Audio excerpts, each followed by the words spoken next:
And what's up, everyone? Welcome to another episode of Around the Rings with Dusty Dave.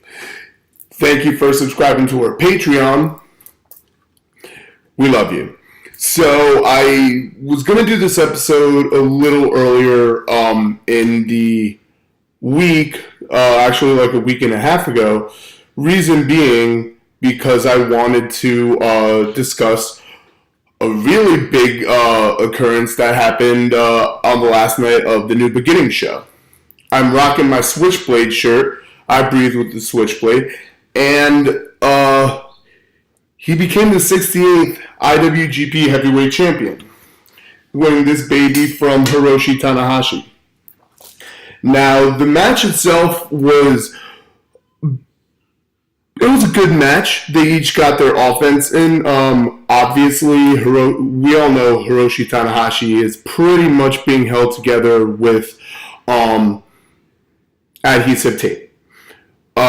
It's unfortunate, but I don't think we're really getting the Hiroshi Tanahashi matches that we're used to. And the reason being because he has battled so many injuries in his career from his knees. His knees are shot. But the bigger thing is the fact that Jay White won the title. Now, before I go into any spots during the match that I want to discuss, I really want to go back a little bit to Wrestle Kingdom. Now, obviously, Hiroshi Tanahashi, winner of the G1, won the title from Kenny Omega. Now, I believe Kenny dropped the title strictly because he had notified that he had no intentions of re-signing with New Japan. And in the following contract negotiations, from what I've read, New Japan offered Kenny the worst of the contracts, AEW being the best and WWE being in the middle. Now, I'm not sure if WWE's was short monetarily or if it was really the creative control aspect of it, because obviously Kenny has put a lot of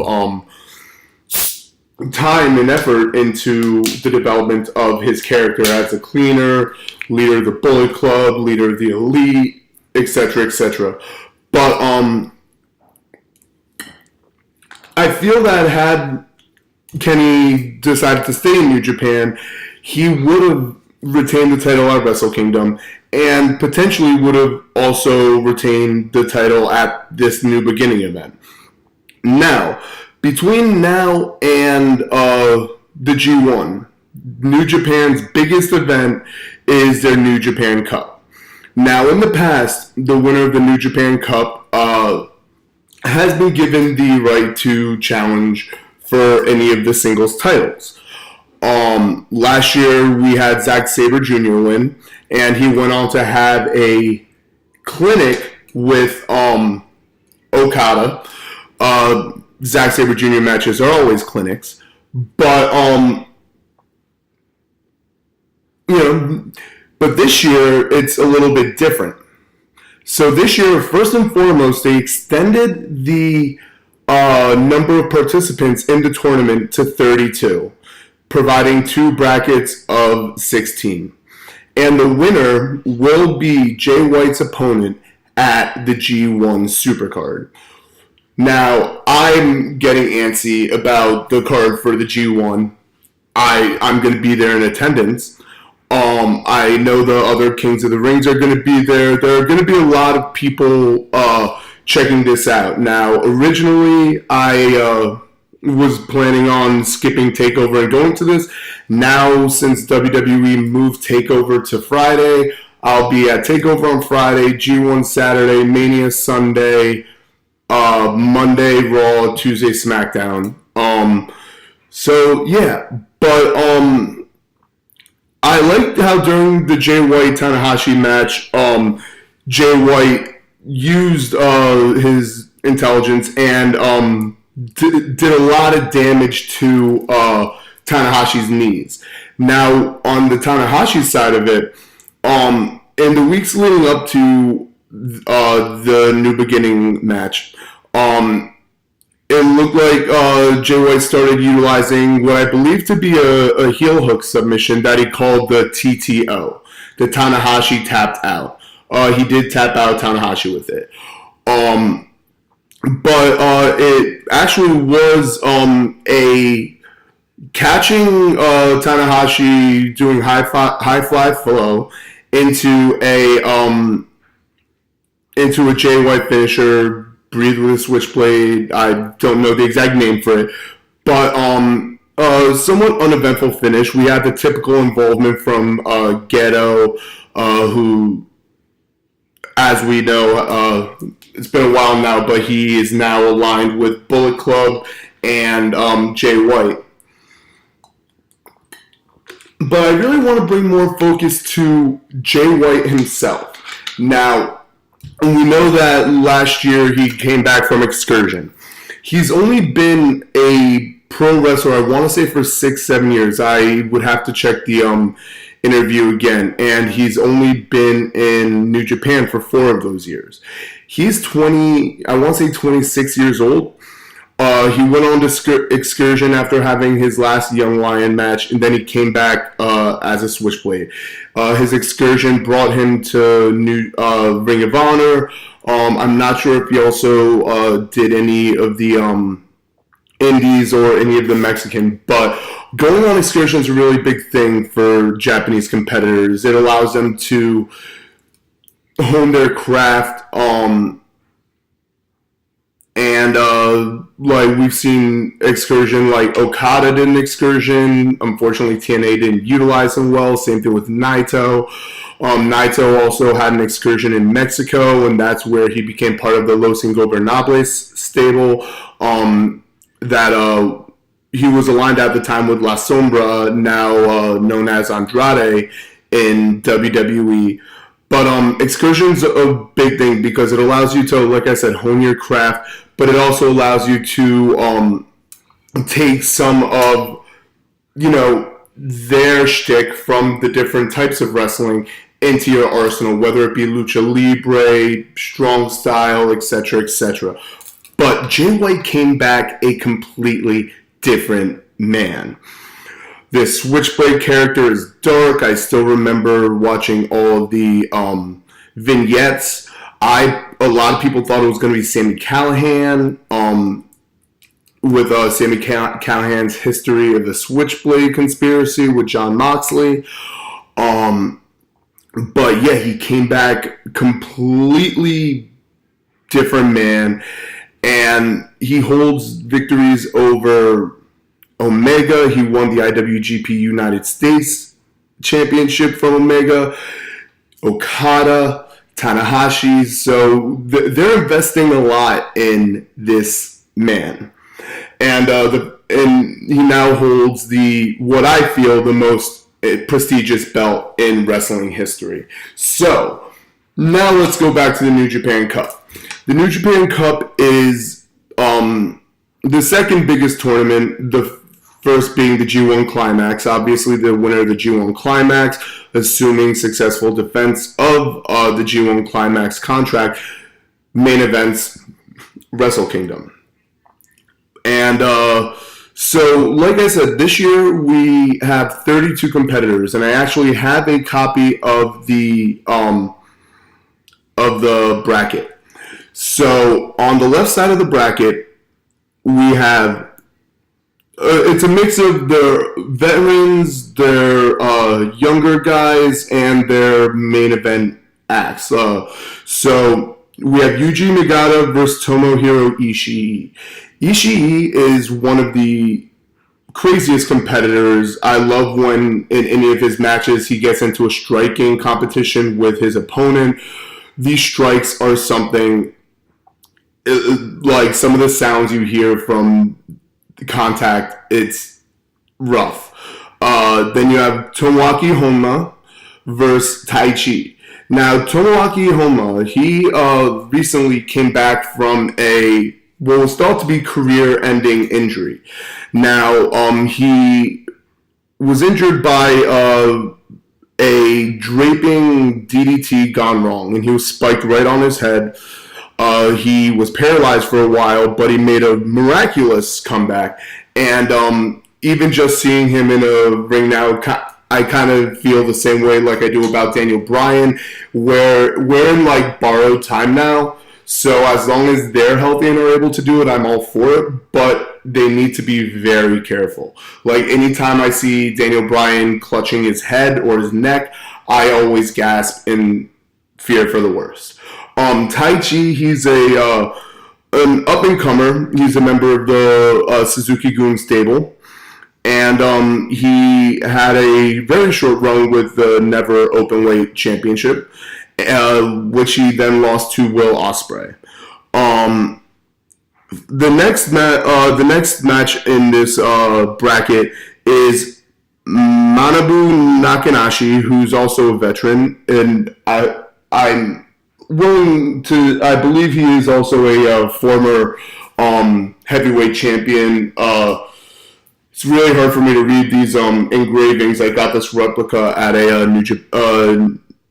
new Northeast Wrestling show, so it's really hard for me to read the engravings. But against Yoshihashi. Yoshihashi's kind of a mid to lower card member of Chaos. He came up with a lot of these main event names. Like I believe he was a young lion with Okada. I want to say Shibata as well. Don't quote me. Another match we have in this is Juice Robinson and Chase Owens. Now, Chase Owens is back with the Bullet Club stable. Chase Owens and Yujiro Takahashi Tokyo Pimp Club. They came back to the Bullet Club, and Juice Robinson, we know, prior IWG, he's current United States champion, and he's now also doing dates in Ring of Honor as part of their Lifeblood stable. Now the next match is a big one for two reasons. First off, Kazuchika Okada. In a tournament of this magnitude, Okada has to be in your top two favorites, if not the favorite. And Michael Elgin. Michael Elgin has become a bit of a pariah in the wrestling community because of outside of the ring things that happened at his wrestling school, sexual harassment, etc., etc. I can't speak to the validity of the argument. All I know is that they do exist. But before all this came up, he was a mainstay in New Japan. He, for a while, wasn't competing, but he's back, and he's a very strong competitor. You can never count Michael Elgin out. Now, the next match is curious. They're both younger, but one is Hikuleo, who I believe is a young lion, versus Mikey Nichols. Now, that name might not seem familiar to you, but Mikey Nichols was the former Nick Miller in The Mighty, aka TM61. A couple months ago, he asked for and was given his release, and now he is a member of the New Japan roster. He was formerly here with Shane Thorne, the Mighty O'Neil, a successful tag team, but now it's he's gonna be doing singles, and I'm really excited to see him as a singles wrestler. Now, the next match, we have another potential favorite, Will Ospreay, current never openweight champion, versus Bad Luck Fale, the underboss. I'm salivating at all these matches. Like, I'm not going into so much detail about them because I only have a limited time frame for us to post on Patreon.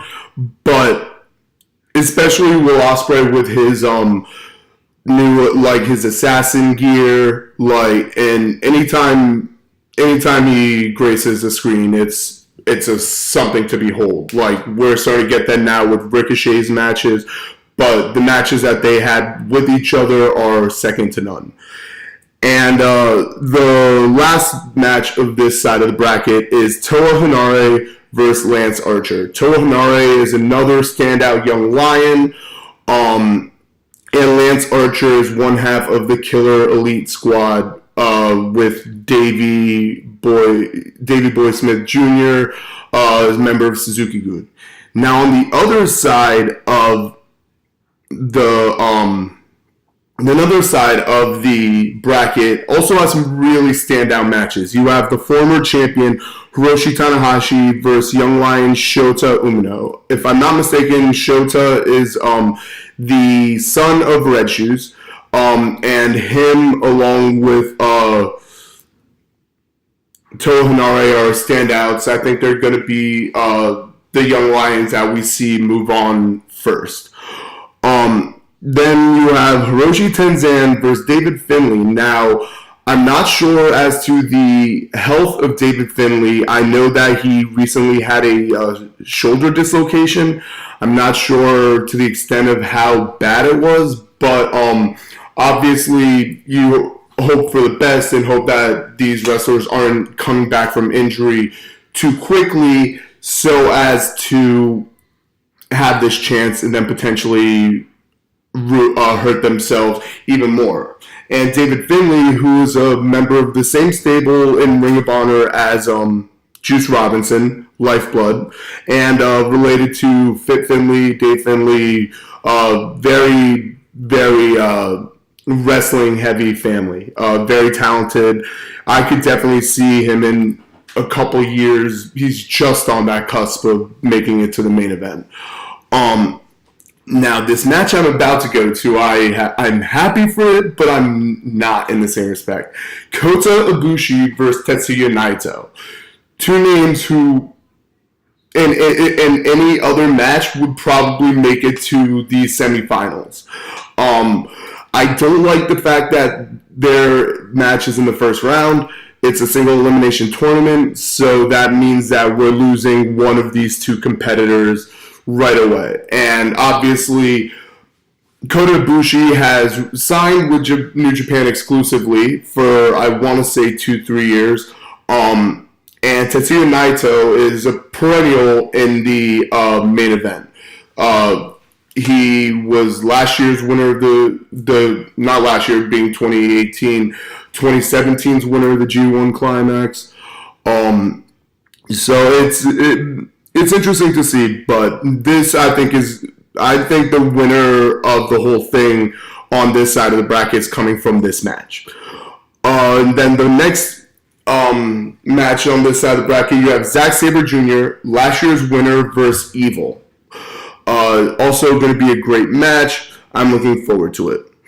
The bottom half of the bracket, we have Togi Makabe, who is Tomoaki Honma's partner in GBH, versus Colt Cabana. I was very interested to see Colt Cabana in this tournament. He's very talented. Don't know really what more to say about it. We know he's done very well for himself in his career with Ring of Honor. Not so much with WWE as Scotty Goldman, but neither here nor there. That's one. The next match, you have Toru Yano, who's a comedy wrestler, but I enjoy him, versus Davey Boy Smith Jr.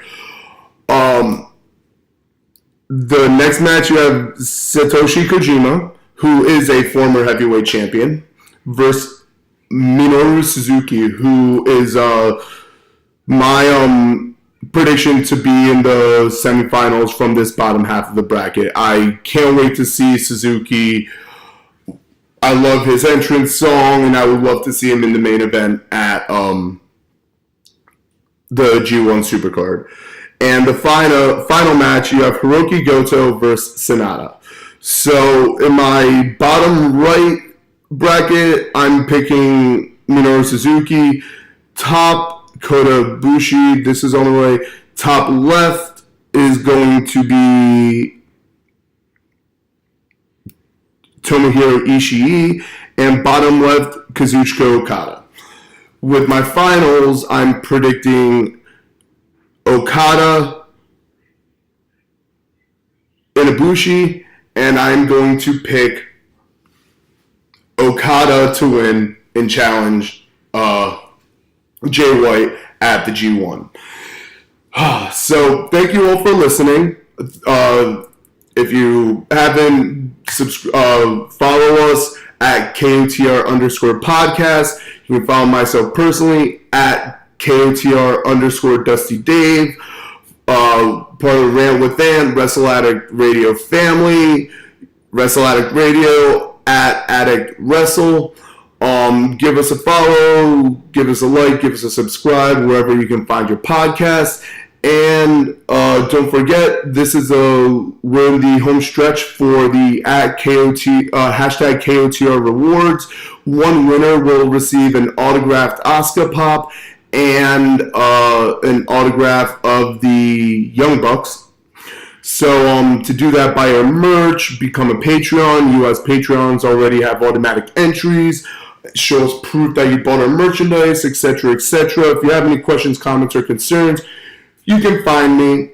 Please do. And from that, goodbye, mwah, and good night. Bang. Have a good night, everyone.